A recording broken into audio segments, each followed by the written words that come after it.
student, we are now today looking for the new topic known as counter current system.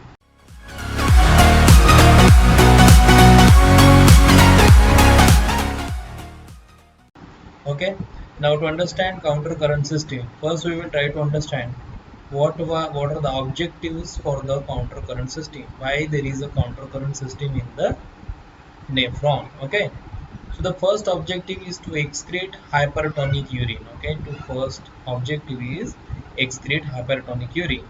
Second objective is Hinel's loop and vasa recta are basically those people who are help in such kind of phenomenon. Okay, which plays important role. Okay, here. Third is basically you have to understand that the vasa recta are having much more importance as compared to loop of Henry's. Okay, so now where such kind of phenomenon in which organism this kind of a phenomenon formed? Basically, birds and higher vertebrates and mammals. Okay, higher vertebrates including human all required such kind of system.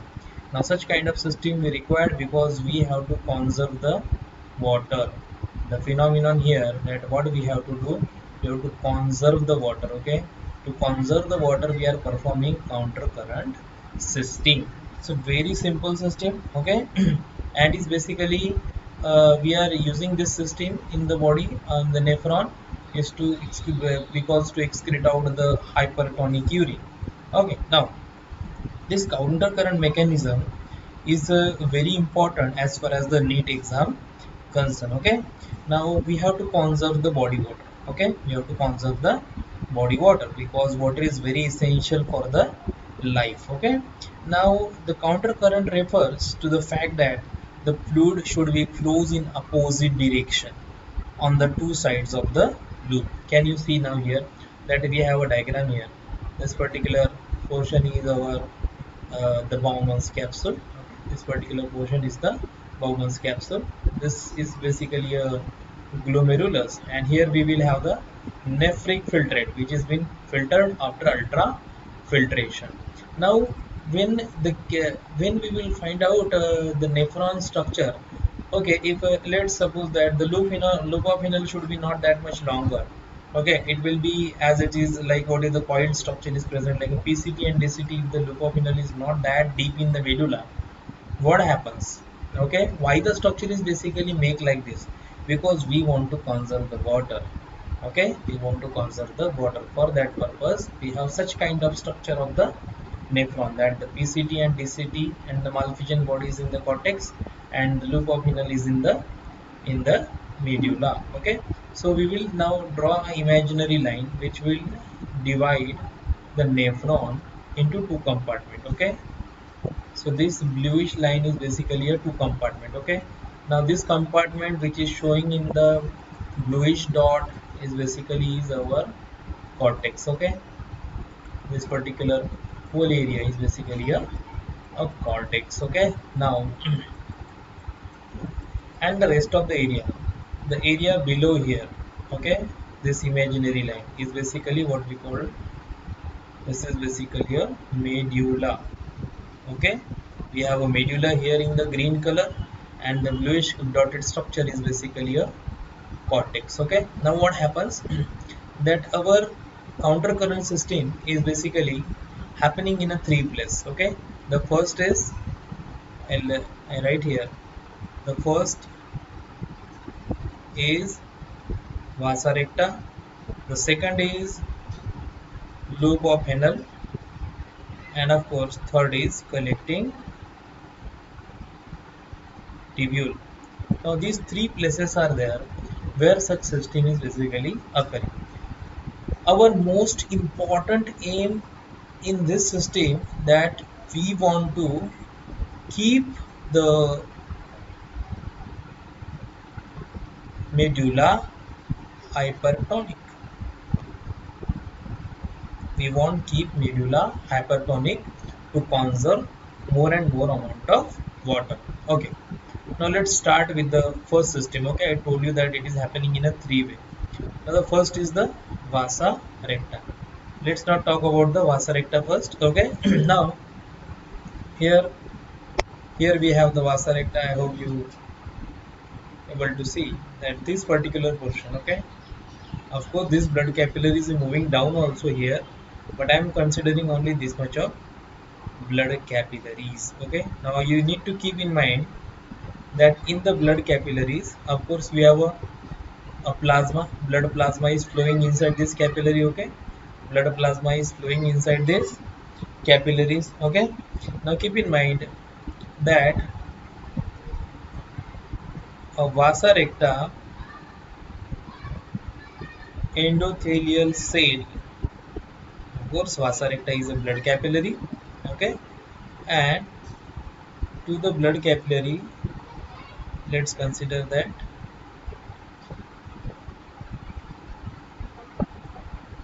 these blood capillaries are having endothelial cell, and inside the blood capillary we have a plasma.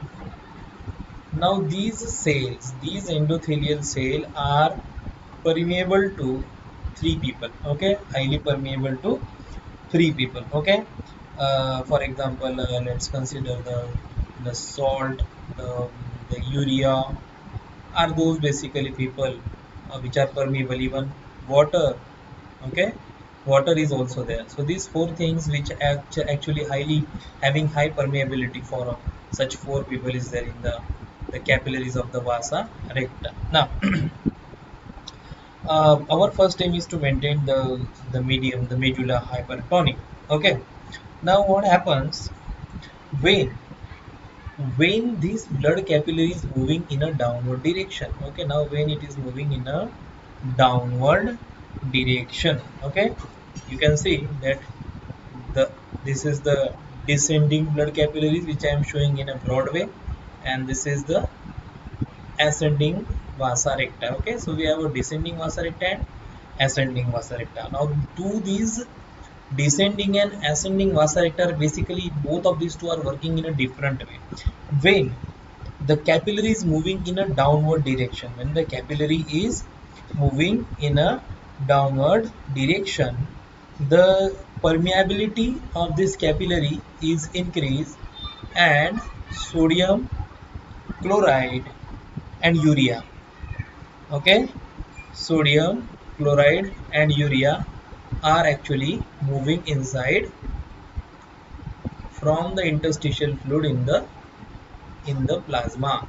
Meaning what happens, sodium chloride and urea are moving inside the plasma. Okay, they are moving inside plasma. मतलब ये हो रहा है कि जैसे ही ये descending हो रही है वासा रेक्टा, उसके दौरान सोडियम क्लोराइड और यूरिया वासा रेक्टा में एंटर कर रहे हैं. Okay, so meaning that while the descending while the vasa recta get descending, the permeability for sodium and chloride and urea get increased. Sodium, urea and chloride enter inside the vasa recta. Can you see now the blood capillaries are taking the sodium, chloride and urea. Okay, once this happen, when sodium, chloride and urea moving in the descending capillaries, at the same time water is coming out. At the same time water is coming out. Okay, once this happen, what happens now, we now have the sodium, chloride and urea present here. So while the vasa recta was descending, sodium, chloride, urea enter, and now once it will get ascending, when it is moving towards the cortex, okay, when it is moving towards cortex, what happens when it is moving towards cortex, whatever the sodium, chloride and urea which was moving here during descending vasa recta is now coming out, now you can see whatever the chloride it was actually came here in the descending vasa recta. Once the vasa recta get ascending, sodium, chloride and urea come out. Okay, now you can see one direction of vasa recta is toward downward direction and another is towards up direction. So this is what we call as the opposite flow. This we can say this is the opposite flow. इसको हमने opposite flow कहा. ये जो opposite flow है इसी को अपन कहते हैं counter current. Okay, the opposite flow, which is basically known as a counter current. Okay, so that how can we define the counter current? That it refers to the fact that the fluid flows in opposite direction to the two sides of the loop. Okay, down one side and up other side. Okay, now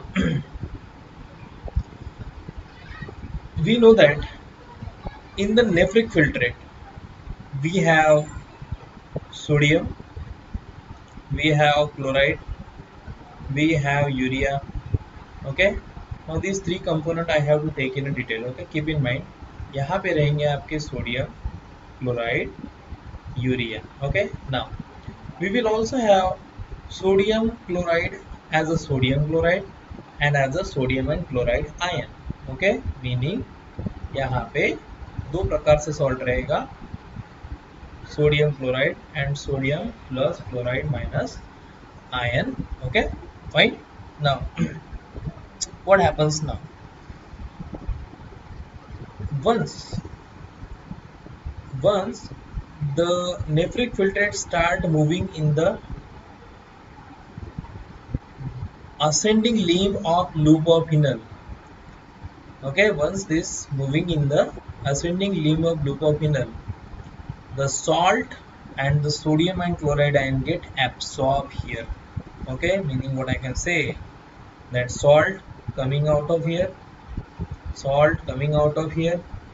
Okay, so if such things are happening, what happens? That sodium chloride which was present in the Nephric filtrate is moving in the interstitial fluid. Now this green area, this particular green area is basically known as medullary interstitium. Medullary interstitium. This green area is medullary interstitium, and these are basically the cells which are found in the medullary interstitium. Okay, now in between this cell we have green lining. These are basically medullary interstitium, and whatever the chloride, sodium are basically absorbed, they are moving in the interstitial fluid. They are moving in the interstitial fluid with the help of diffusion. With the help of diffusion. Getting my point? So here there is the elimination, there is the absorption of sodium chloride as well, and sodium and chloride minus ion are also get absorbed. Okay, now here once the sodium and chloride get absorbed here, the Nephric filtrate get isotonic. It will get now isotonic. Okay, but what we want the filtrate to be hypertonic. Okay, now here there is one more phenomenon we need to understand, that I'm telling you that while the ascending limb of loop of Hinel moving out the sodium chloride and sodium plus chloride ion in the medullary interstitium. Okay, at the same time there was a passive diffusion of sodium and chloride ion in the loop of Hinel takes place. Okay, now what happened, you can see here, in one direction, in one way, sodium and chloride is moving inside the descending limb of loop of Hinel, and once this descending limb of loop of Hinel become ascending, the sodium and chloride come out. Meaning what happened, that while moving descending direction, sodium chloride enter passively, and while ascending, sodium and chloride coming out. Okay, if such thing is happening, then this is also known as a counter current. So we have seen